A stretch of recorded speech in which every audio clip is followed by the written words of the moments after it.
نحمد و نصلی علی رسول الکریم اما بعد فاعوذ باللہ السمیع العلیم من الشیطان الرجیم بسم اللہ الرحمن الرحیم باب الدلیل علی ان من رضی باللہ ربا وبالاسلام دینا وبمحمد صلی اللہ علیہ وسلم رسولا فهو مؤمن وان ارتكب المعاصی الکبائر۔ باب اس بارے میں کہ جو شخص اللہ کی الوہیت، اسلام کے دین اور محمد رسول اللہ کے رسول ہونے پر راضی اور مطمئن ہے تو وہ بندہ مومن ہے، اگرچہ وہ کبیرہ گناہوں کا مرتکب کیوں نہ ہو۔ عباس بن عبد المطلب سے مروی بیان کرتے ہیں کہ انہوں نے نبی علیہ السلام کو فرماتے ہوئے سنا کہ اللہ کے رسول کریم کہہ رہے تھے ذاق طعم الایمان من رضی باللہ ربا وبالاسلام دینا وبمحمد صلی اللہ علیہ وسلم رسولا، کہ اللہ کے رسول کریم نے فرمایا کہ ایمان کا مزہ اس شخص نے چکھ لیا جس نے اللہ کو اپنا رب، اسلام کو اپنا دین اور محمد الرسول اللہ صلی اللہ علیہ وسلم کو اپنا رسول دل سے مانا، اس پر راضی ہوا۔ اب پہلی بات کہ یہاں پر ایمان کے ذائقے کا تذکرہ ہے، ذاق طعم الایمان، تو جس طرح مزیدار اور ذائقہ دار غذاؤں میں ایک لذت اور لطف ہوتا ہے نا، جسے صرف وہ آدمی پا سکتا ہے جس کی قوت ذائقہ کسی بیماری کی وجہ سے متاثر نہ ہوئی ہو، یعنی کہ جو چکھ سکتا ہے، اسی طرح ایمان میں ایک لذت اور ذائقہ ہے جسے وہ خوش قسمت انسان ہی پا سکتا ہے جس نے پوری خوش دلی اور انبساط اور دل کی رضا کے ساتھ اللہ رب العالمین کو اپنا رب اور محمد رسول اللہ کو اپنا رسول اور اسلام کو اپنا دین اپنی زندگی میں تصور بنایا ہو۔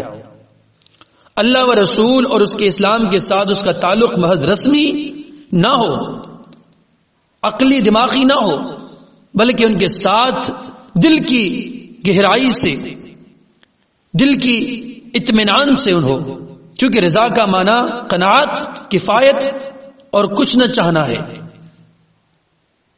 پہلی بات۔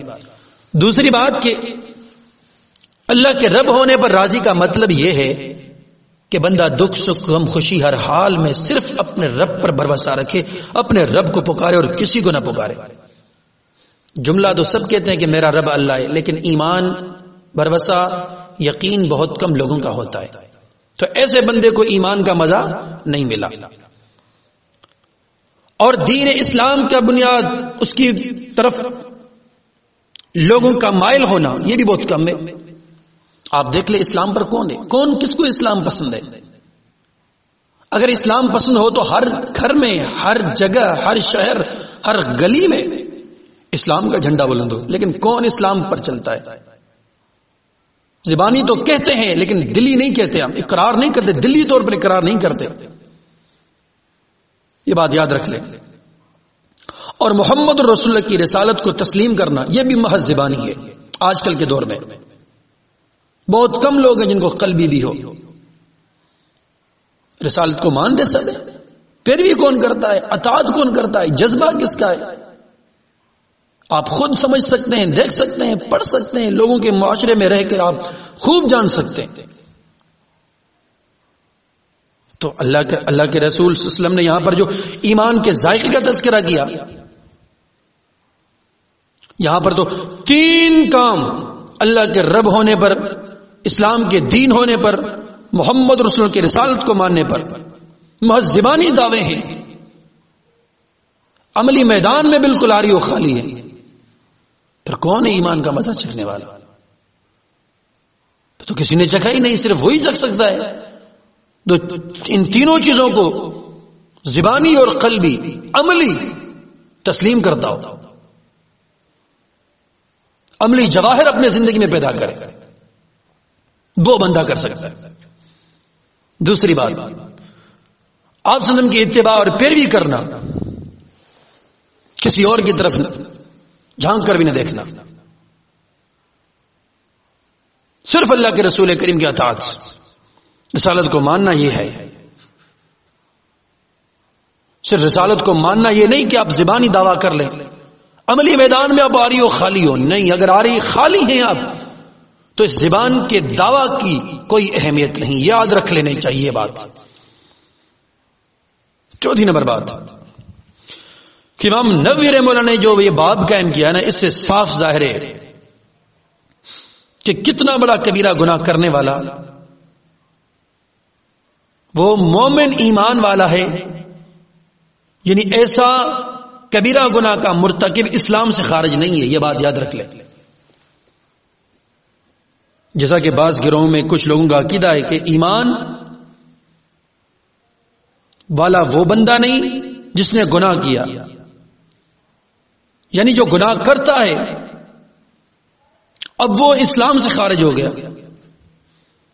اس باب سے ان لوگوں کا رد ہے جو یہ سوچ رکھتے ہیں کہ کبیرہ گناہ کرنے والا اسلام سے خارج ہے.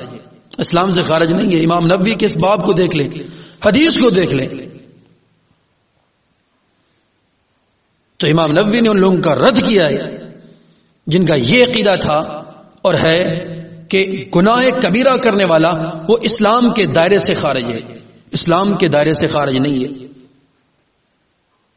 اللہ رب العالمین اس کا حساب کتاب تو لے گا ضرور، لیکن یہ یاد رکھ لینی چاہیے کہ کوئی بندہ اپنی طرف سے نہیں کہہ سکتا کہ وہ اسلام سے خارج ہے. اور اس حدیث میں بہت سارے اور جملے بھی ہمیں ملتے ہیں. اللہ رب العالمین کو اپنا رب، اسلام کو دین اور نبی صلی اللہ علیہ وسلم کو رسول ماننا، یہ ایمان کی لذت ہے.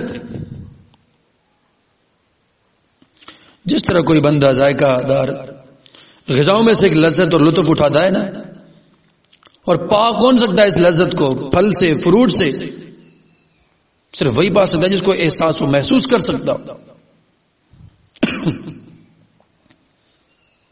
تو وہ خوش قسمت انسان ہی پا سکتا ہے جس نے پوری خوش دلی اور انبساط اور دل کی رضا کے ساتھ رب العالمین کو اپنا رب اور محمد رسول کو اپنا رسول اور اسلام کو اپنا دین زندگی میں تصور بنا لیا ہو. اللہ اور رسول اس کے اسلام کے ساتھ اس کا تعلق محض رسمی نہ ہو، عقلی نہ ہو، بلکہ عملی ہو، بلکہ ان کے ساتھ دل کی گہرائیوں کے ساتھ وہ رضا پر راضی ہو. نمبر دوسری بات، اللہ کی ربوبیت پر راضی ہونا، یہ ہے کہ اس کی قضا، قدرت، سب چیزوں پر وہ راضی ہو. دکھ میں، سکھ میں، غم میں، خوشیوں میں اس کا دل مطمئن ہو، وہ اطمینان کے ساتھ اس کا کامل یقین بھروسہ رب پر ہو. ان تین جملوں نے، اس حدیث کے ان تین جملوں نے بڑی واضح کر دی کہ ذاق طعم الایمان من رضی باللہ ربا وبالاسلام دینا وبمحمد رسول صلی اللہ علیہ وسلم.